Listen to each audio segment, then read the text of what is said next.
So something a bit different for you. I've managed to snare and grab owner Carl Hinchy, trainer Richard Hobson, and I just thought it'd be interesting to get an overview from these guys that are right at the cutting edge of the sport as to Cheltenham plans, what's gone into getting to Cheltenham, and also ask a few questions that you posted on Twitter. So, Carl, Richard, thanks very much for taking time out.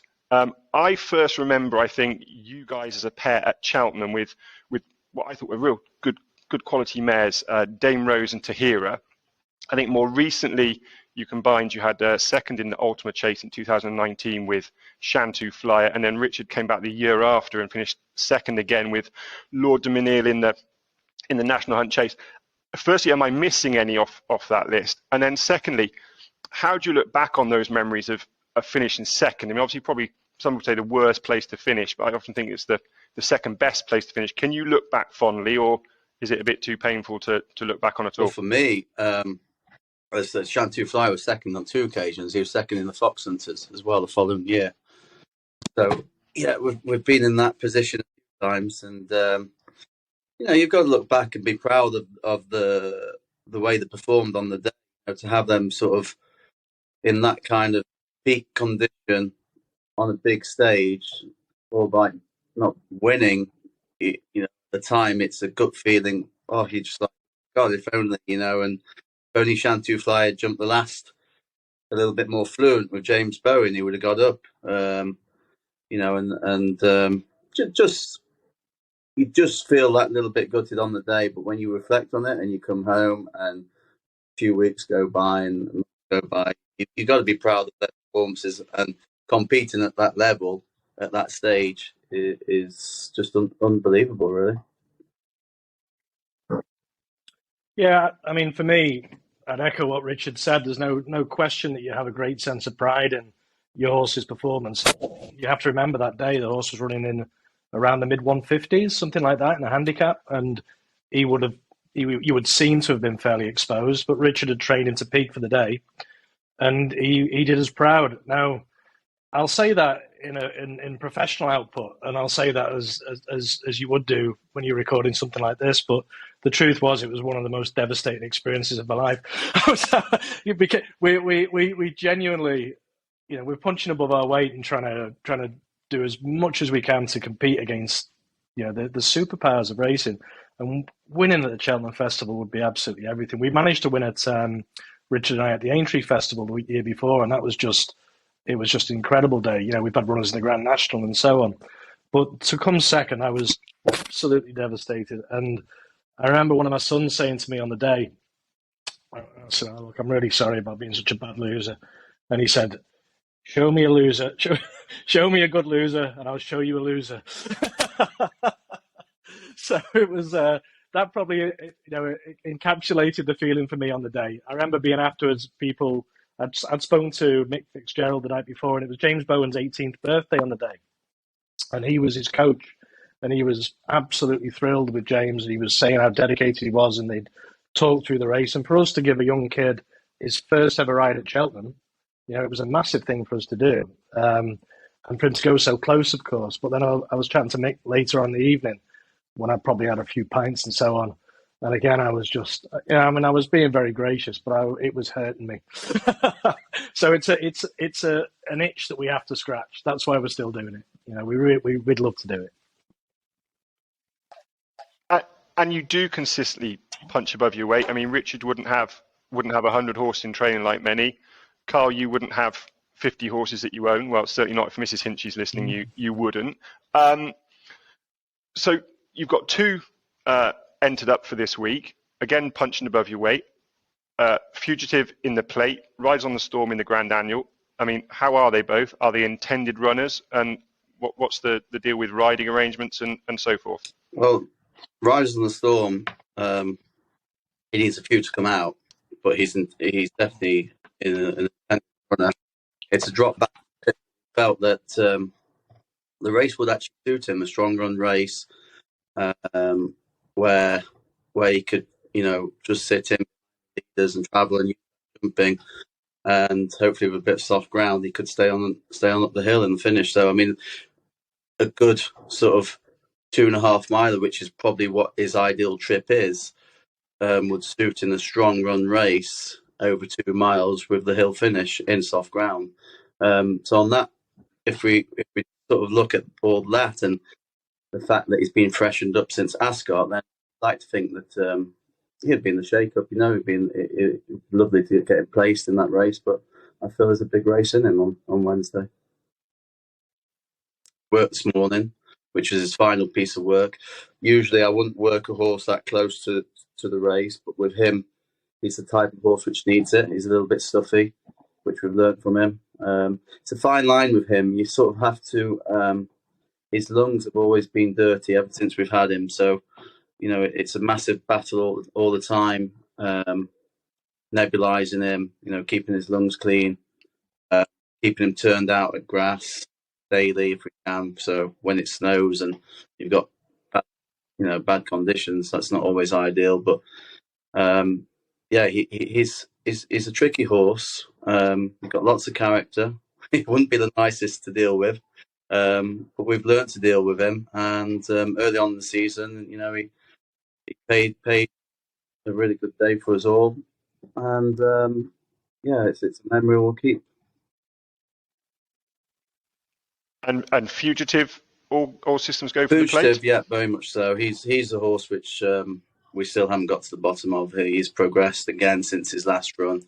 He pretty much sort of flat out from the word go last time on good ground, compared to his Chepstow run on Boxing Day, where he's able to sort of jump and travel in the softened conditions, and he just looks classy when he can do that. His jumping got him to the race last time at Cheltenham, but he still showed a nice turn of foot turning in. He did put it up. He did put it up to Il Rodeo. They were turning in doing 36 miles an hour, so he's not a slow coach at all. I feel that he's that type of horse where you just have to keep asking him. If he's always behind the bridle a little bit, but if you keep asking him, he'll keep finding for you. I think through sort of greenness and the way we've sort of brought him through, and both Carl and myself, we've had a plan with him from day one, really. I mean, even from winning his handicap over hurdles, we just sort of little by little brought him along, and we're nowhere near his full potential. Absolutely nowhere near. I mean, it's just the future is so bright with him, touch wood, and hopefully he can run a massive race on Thursday, and he gets his conditions. And next season's going to be exciting, definitely. And that brings me into a question actually that someone asked on Twitter. You talk about making a plan for this horse back from when he was a handicap hurdler. How do you work as a combination? Because the question asked was, who decides where they run, the owner or the trainer? And someone actually commented underneath and said, well, that's a daft question. The owner pays the bills, he decides. And I think there's two ways of looking at it, isn't there? Richard can look at it in terms of, the customer, i.e. the owner is always right, and you've got to keep them happy. And we've seen countless situations where owners have removed horses because they're not happy as to where horses have been targeted. But then from Carl's point of view, surely there's an argument, Carl, that you're employing an expert for their expertise, and you're pretty daft not to heed that advice. So how does that come together with both of you working it out between you? I'll let Carl. I think probably the best way to describe that is that we look at it as very much a partnership. Now, Richard and I have been working together now for several years, and we've grown to understand and to know how each of us are thinking and what we're looking at. And so, unlike lots of relationships, we talk all the time. I mean, all the time. It's almost daily. And we would talk about things at the start of the season. So if you take Fugitive as an example, Richard has been absolutely convinced that Fugitive will want 3 miles in the fullness of time. And I've been convinced and saying that, well, that's fine, but let's sharpen him up over 2. Because sharpen him up over 2 will teach him to jump at pace, and we'll have that in our locker when we step up in trip. So that was one of the debates we had on the first race of the season, because we ran him over 2 miles on the sharp track at Cheltenham, and we wanted to give the horse Cheltenham experience because we wanted him to come back later on in the year. We were fairly convinced that he wanted a longer trip, But we felt first run of the season, rather than throwing him into a Paddy Power, let's sharpen him up, see how he goes over 2, and then step him up in December. And the December meeting happened to be off, so we then took the route that we did by going to Chepstow because of mainly of the weather forecast. Well, that was a step up to 2.3.5, and we now stepped up to 2.5, which is, it's a very good point because it's the first time he's ever run over 2.5 last time out. And the times today were very quick. It was the quickest time on the card. It was the quickest. It was good going rather than the soft going that he had at Chepstow. So we've learned that from him, and we do feel he's unexposed. So he's going slowly in the direction we want him to go, and that has involved a lot of me and Richard speaking about it. Should we do it now? Should we go for the 2.5, or should we nudge up to 2.3.5, then up to 2.5? And a lot of that involves it's patience. It's thinking about the horse's career as a whole. And in this case, Fugitive's a perfect example because he's such a big, empty shell of a horse when we acquired him, and we knew straight away chasing was his game. So Richard was very keen to say, let's just take our time with him, let him strengthen up over a summer, let him strengthen up over another summer, and we will get where we're going to go in the fullness of time. So it really is teamwork, but we talk. It's good communication, and that's something that we've developed. And it's fair to say over a period of time, isn't it? No, definitely so. I mean, as Carl would probably agree, to start with, it wasn't always. It was a learning curve. I'd be going in one direction, Carl would be going in the other. But even like today, the horse which didn't run at Warwick, we were communicating last night in a syndicate. But there's other syndicate members which are different types of owners which want to go racing. You've got to deal with a lot of different people. It's not just like, okay, Carl, we're not going to run today because the ground's gone heavy.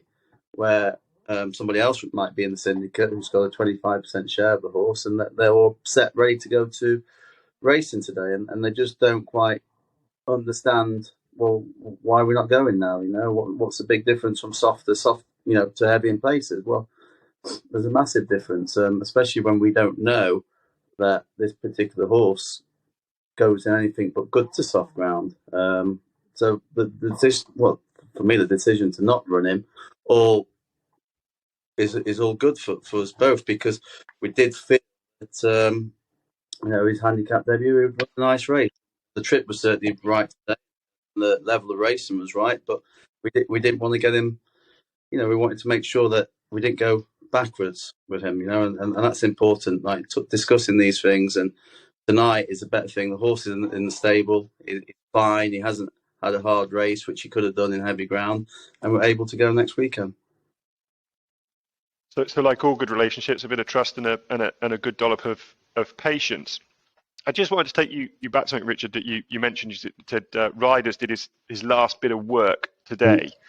I think that's a word that gets used a lot in interviews, and I think there'd be some that watch this sort of content and they nod along, but actually they're not entirely clear. What's the difference between a regular piece of exercise that you do with these horses versus a piece of work? So I just wondered if you could explain in a bit more detail exactly what a piece of work for Riders entails, and is that different for a piece of work that you would give Fugitive?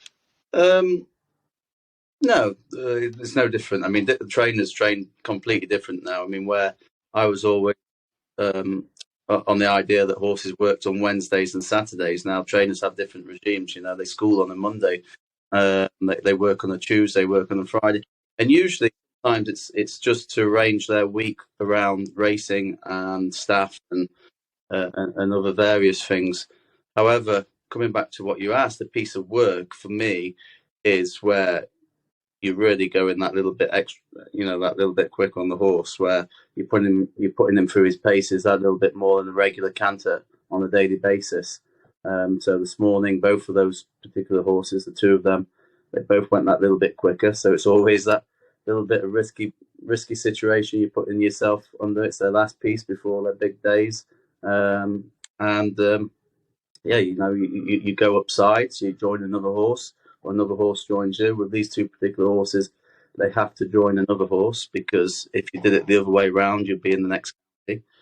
So you have to go switched off in that piece of work, which is very important because they're both strong pullers.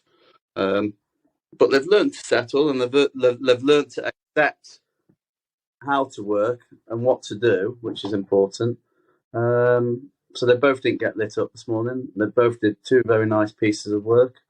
And yeah, we're all set now, and just fingers crossed we can get them there on the day. I think that's really interesting, and I think it's something that frustrates me often, that these nuances that you have to cope with when training these horses, I don't think get conveyed always particularly well. And a piece of work, not just gunning them as quick as you can go, you still have to bear in mind that these are stamina horses that need to relax and race in an efficient way. What signs are you looking for in particular, I would assume, from on the ground as these horses work, that tell you that Fugitive, for example, is ready to go, is in good form, has taken a step forward from his last run? Well, as Carl will tell you, because we've been communicating, I've been telling Carl, I said he's been ready for 2 weeks. It's getting him there, which is the hardest bit. Very fresh.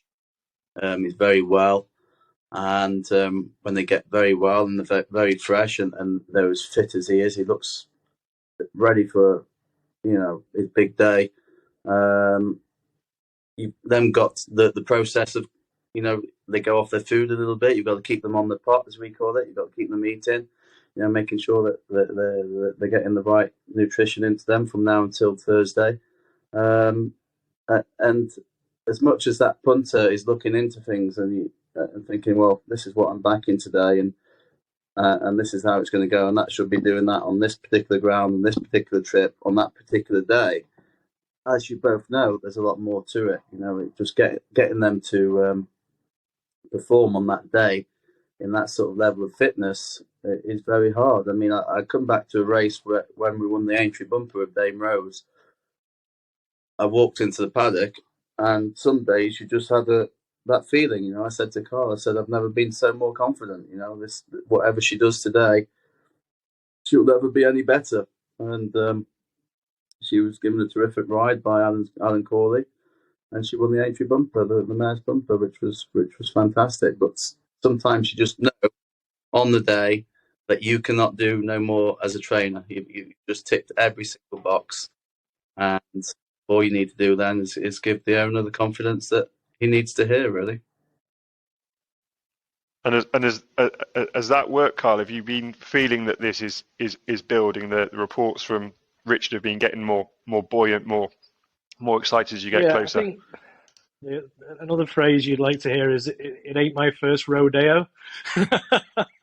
So you draw on the experiences of all of the things we've done before. Now, I know Richard, there's no one who can target a race, who can get a horse as well as Richard. He's brilliant at it. And I have every faith in his ability to do that. And the reason I say that is because I've seen him do it time and time again. And not just at festivals or graded races, but if we're aiming a horse at a handicap hurdle at Uttoxeter or Hexham or whatever it might be, if Richard says, you may say the horse's eyes are popping out of his head, he's absolutely good to go. Well, I know it's I have 100% faith in that. And there are a whole host of variables that can and can't intervene in these situations. But again, you just want to, as an owner, you want to not have those worries. You want to know that your trainer is communicating, he's honest, he's brilliant at what he does, and look, there are no not even the tiniest bits of doubt in my mind. So when we're talking day to day, week to week, we're probably talking about this for 10 days.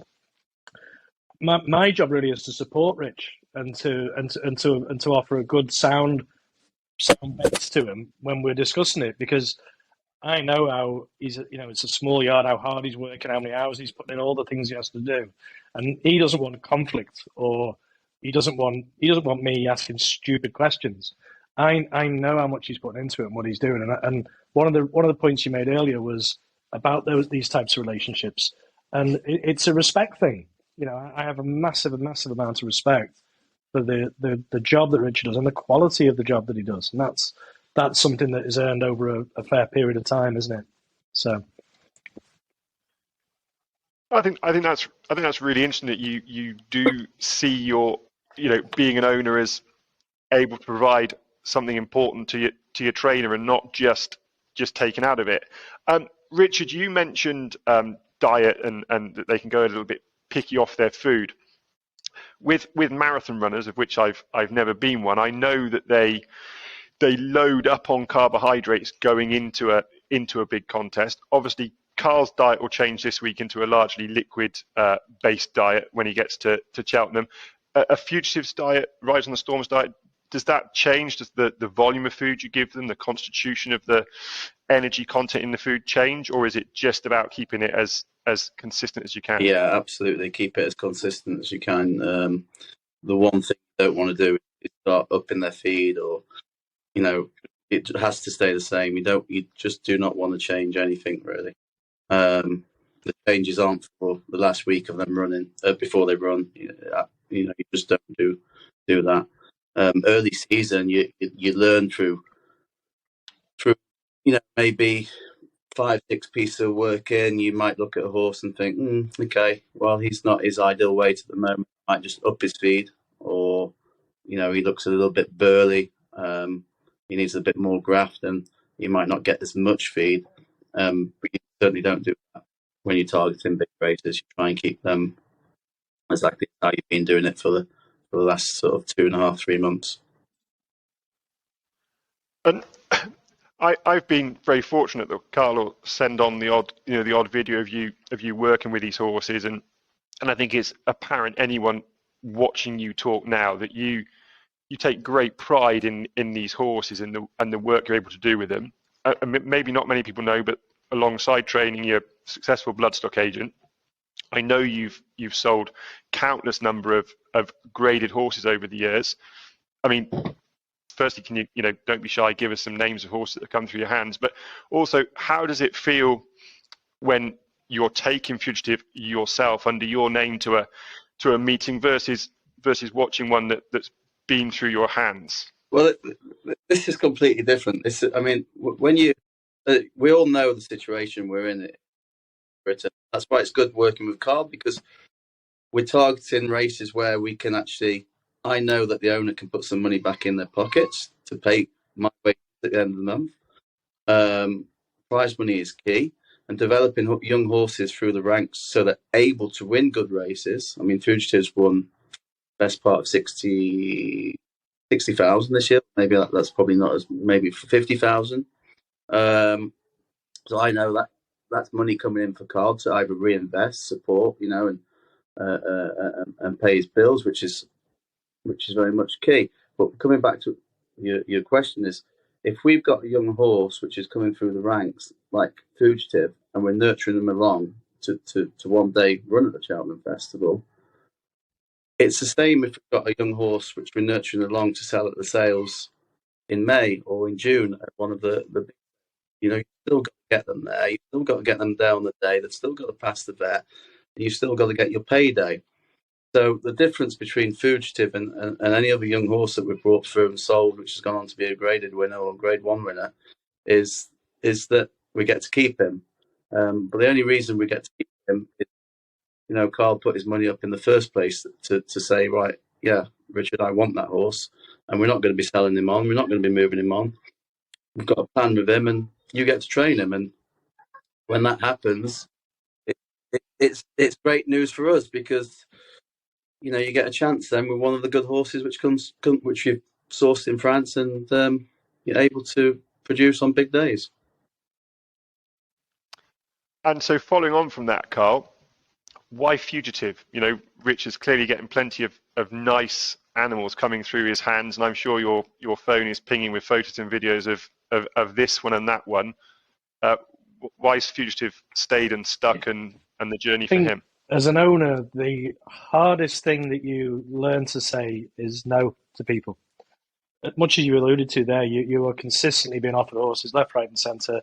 And so when you have a bit more experience, you have two things really. You have the ability to say no, which a lot of people, they don't earn that ability. They just feel that, we should say yes, we should say yes.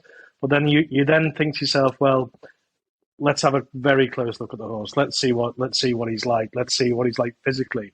Can we improve him? Is he the horse that we think Now, the situation with Fugitive exactly was he'd run in 2 races, a bumper, and I think Richard had been offered him after the bumper. But then he'd finished third, beaten about 8 lengths in a hurdle race in France. And he'd been through the sales unsold at Arcana. Now, built into the fact that he was a big empty shell of a horse, finishing third was something that we both felt wasn't something he should be able to do. But we also had some comfort there because the winner was a very nice horse that went to Gordon Elliott's. He won his next start in an Autai listed race, and the second horse went to Venetia Williams, who was about half a length ahead of us, and won on its debut for her. Now, that sort of that gives you a little bit more when we're trying to buy well. That gives you that little bit more comfort, and there was some substance to the form. But when we looked at our horse, we thought, well, look, we genuinely think that in the fullness of time, there's no question our horse will be the best of those 3, and so it's proven. So, again, it's you will make mistakes buying horses, and you will get it wrong. But the more experience you have, the more you talk together about it. When Richard sent me videos of Fugitive, straight away I loved him. He was trotting up and down this little yard in France, and he was a big slabby shell of a horse. You thought, wow. But then you back that up by looking at the form, looking at the races, looking at what i.e., this horse is nearly 17 hands. Should he be finishing third in a bumper at that stage of his career? Not really. So they were the things that but even then you're taking a chance, aren't you? But when you put all that stuff together, you've probably got a better chance of getting it right more often than getting it wrong. If only. Well, that was the story behind Fugitive and purchasing him. I mean, Richard was, look, you'll often find he has very, very good contacts and lots of people out there that are offering him horses, and and obviously a great track record of buying, much as we've said, lots and lots of graded horses, lots of winners in Ireland for the likes of Ryanair and all those people. But for us, boxes that have to be ticked, ones I've just described, and also the price, because we were always looking, or at least I am, to pay less for a horse than he's probably worth. Which I think again bucks the trend. That's that by looking at doing things that way, you can potentially stay in the game for longer, because it's getting silly out there, isn't it? Yeah, I mean, absolutely. I mean, I think. And again, it comes down to that trust, doesn't it? I see a lot of horses that are getting bought, and you struggle to get your head around the value. And like you say, if you can buy at what you consider to be a fair and reasonable price, you can have a couple of goes versus going chips all in on one. And as we know, with horses, there's no such thing as a certainty other than the fact that they are an uncertain species. Yeah. I was about to say, I do think again. I mean, the process for this particular horses can get injured when you push them too fast too soon, and a big horse can lend itself to having more problems than a smaller, more compact individual. And so having this relationship that we have, in the sense of, we don't need to go out and win first time. We don't need to impress anybody by doing that. The plan is 2 or 3 years along the road. And again, that's something that I'm sure we have great satisfaction at this point in seeing our horse competing at a high level. Well, and you're there now. You're on touch wood, a few days to go, but you're on the eve of the Cheltenham Festival. Riding arrangements, riding plans. Obviously, Gavin Sheehan has ridden Fugitive the last twice. Jamie Snowden has That's All Right, Gino in the plate. And then there was also a question on Twitter, which I think can tie in, which is, what sort of thought process do the pair of you put into choosing a jockey for a horse? Do you take into consideration the type of ride they are, the type of jumper they are? How far down into the detail do you go? Yeah, very much so. I mean, we don't have a stable jockey, so firstly, we have no one to turn to who ride, our horses straight away. I mean, we were lucky enough to book Gavin Sheehan, for the reason was Keelan Woods had hurt himself, or had he hurt himself? No, Keelan Woods suspended. Yeah, right. Yeah, he hadn't hurt himself. So that was great. Gave him the instructions, told him as much as we could about the horse, and gave him a beautiful ride. And then he was able to ride him again. And then, unfortunately for us, after building the relationship of riding him on 2 occasions, he's had to ride for a stable which provides him with, probably 75% of his winners every year, which is understandable. He can't ride Fugitive. And as much as he'd probably tell you that he'd want to, it's just not possible. So then we sort of discuss, well, who's your next jockey? Who's going to be available? Brian Hughes rode was a Grade 2 winner this season, so you kind of sort of think, well, he's definitely in the mix, but is he going to be riding for Donald McCain, or is he going to be riding up north? Keelan Woods is injured. Who knows the horse? And then you've got, just discussing to make who would suit him, and that point, Sean Bowen, who's second in the jockeys list this season, riding winners constantly, week day in day out. Was the next best available jockey for me, and I think Carl would agree with that.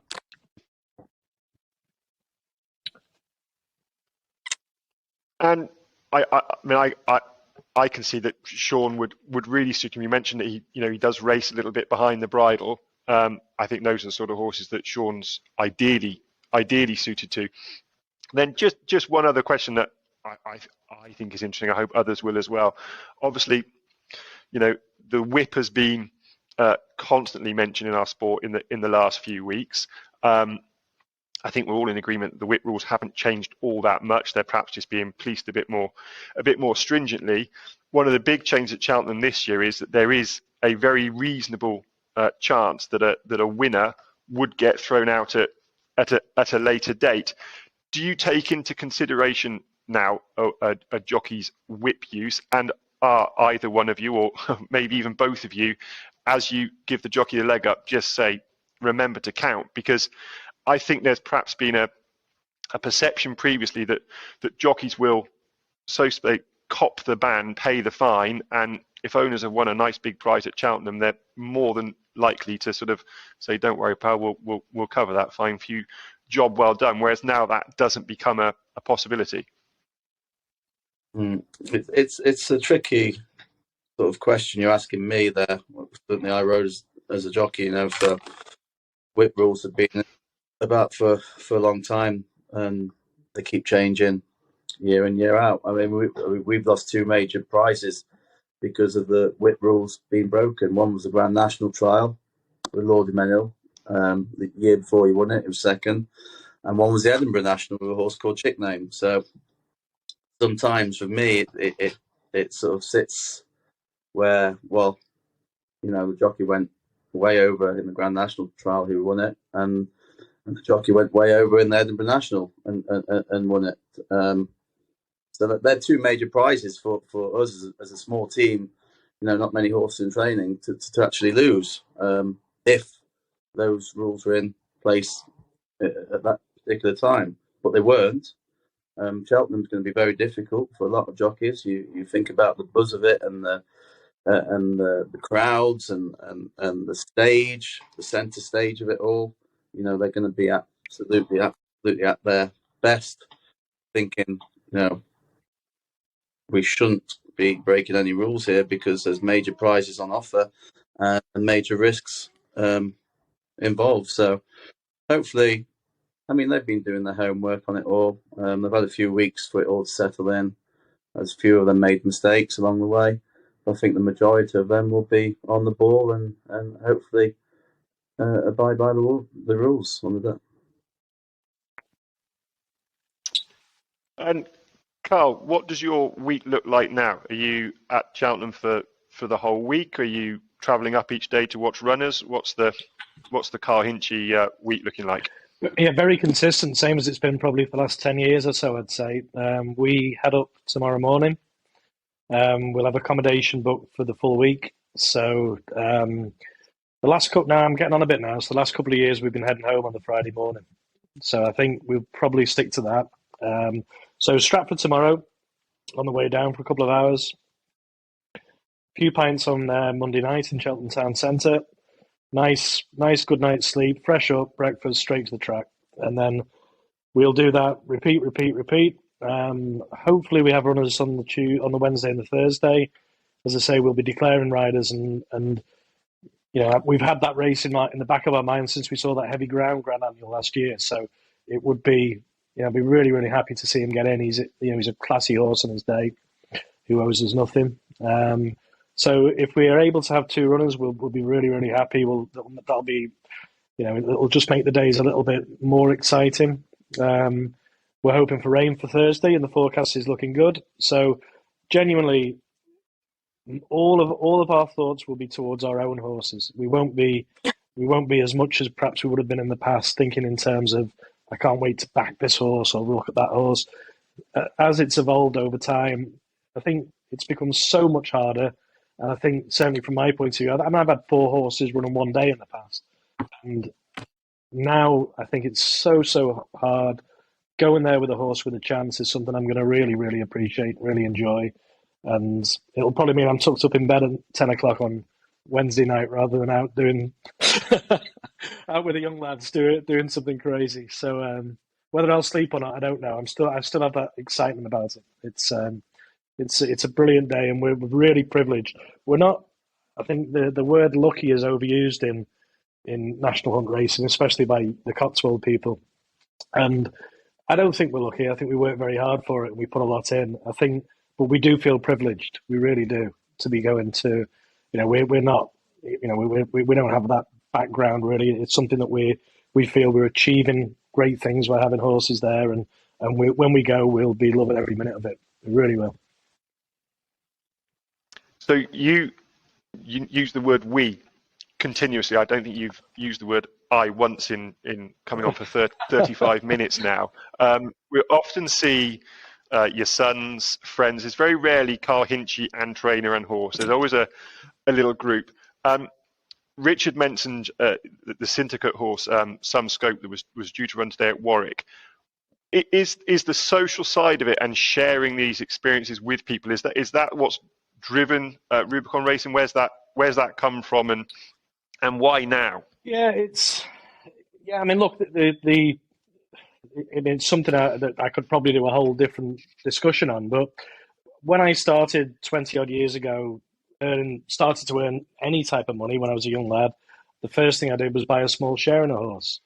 Over the past 3 or 4 years, people who've seen us do well have said to me, how come you seem to keep on doing well with the horses you buy, or often in the second-hand market, or whatever it might be? And I've sort of said to them, well, look, get involved, buy a leg, buy a half. And over the last 4 or 5 years, I've done more and more of that, which presents its own challenges, because it's not your horse anymore. As Richard alluded to before, you're then dealing with different personalities. But it does lend itself to, when you win, and winning any race is so hard, but the feeling is, as all owners will tell you, is something very, very special. I can guarantee you, if there's 20 of us there, 10 of us there, 12 of us there, every one of those people shares the same feeling. And with Fugitive, I'm lucky enough to have the doc involved, he's a wonderful man, and like lots of us, spent his early days in betting shops, and he became a psychiatrist. He can afford to buy a leg in a horse, but he never in his wildest dreams felt that he could have a horse that would compete at Cheltenham. Or I mean, he is, and the joy that I take from it is seeing him, and seeing that my children are here today. They're about to eat, and we're not having roast hog or wild boar like you.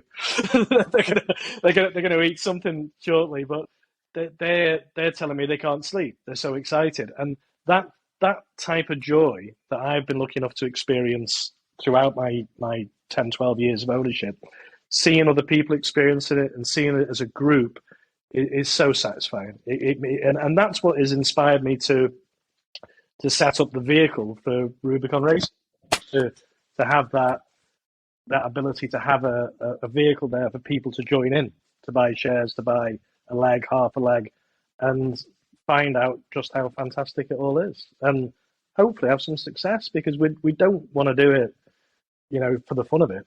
And Richard's already said this. We want it to, I know it sounds ludicrous suggesting you can get it to pay for yourself. That's almost an unattainable dream, but we want to, allow other people to share what we've been able to share and been able to experience. And so, look, whether we are successful in the long term remains to be seen. But at the moment, we've created a vehicle to be able to do that, and we've got a beautiful selection of horses.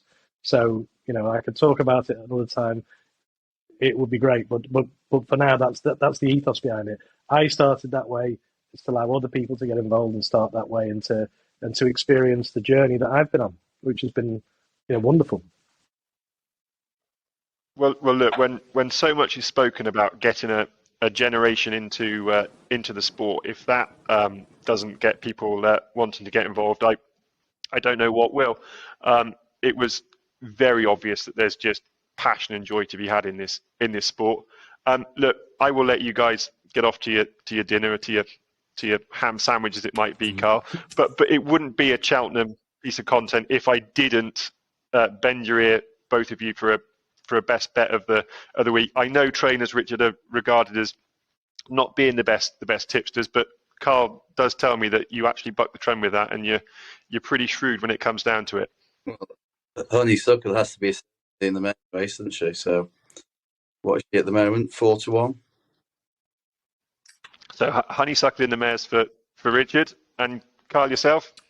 I'll give everyone a handicap horse for the first day. Everyone will tell you to forget about the Irish and the Ultimate Chase. They've never won it for 10 years, and they never will win it. And I think they've only got 3 entered. And for me, there's a horse there called Fast and Slow. He's trained by a target trainer.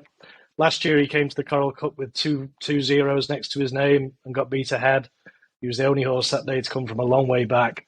He'll love soft ground if it is soft ground. He only qualifies because he ran in a 3-year-old chase in Auteuil. He's had 2 run round the back over 2 miles. He now sets up to 3-2. I think 2 miles 5, heavy ground last year at the festival. He's got festival form. He's a well-handicapped horse. I think he's a shrewd trainer has got him in there off a sneaky little mark, and I think he'll be trained for the day. So at about, 12-1, he's probably a good each way bet for starters.